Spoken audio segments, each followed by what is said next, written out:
মৌতের দিকেই দৌড়াচ্ছি। এই মৌতের গলায় কেউ লাগাম দিতে পারে নাই।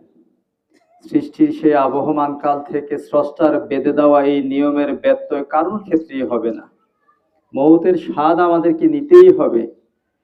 প্রিয় উপস্থিতি, আজকে থেকে আমি মনে করি এই অঞ্চলে আমি যখনই আসতাম, এক উদ্ভাসিত হাসি দিয়ে যেভাবে জড়িয়ে ধরতেন আমার মরহুম ইয়াসিন ভাই, আমি খুব ফিল করি। আমিও মজা করে বলতাম যে বয়স্ক তরুণ আজকে থেকে চিরদিনের জন্য আমাদের মধ্য থেকে উধাও হয়ে যাবে আমাদের ইয়াসিন ভাই। আর আপনাদের চায়ের আড্ডায় অথবা সালাম বিনিময় হবে না। আমরা অন্তর থেকে দোয়া করি, তার দিলের যে জজবা ছিল, মৌতের আগ পর্যন্ত তিনি একটি তামান্না তার হৃদয়ে লালন করতেন যে কোরআনের শাসন এই জমিনে প্রতিষ্ঠিত হবে, তিনি দেখে যাবেন।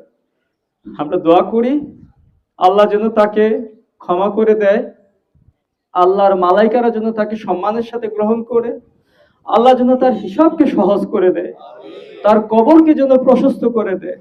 আমরা বিশ্বাস করি আমার আল্লাহ তাকে মাফ করে দিবেন। মানুষ হিসেবে কেউ ভুল ত্রুটির ঊর্ধ্বে না।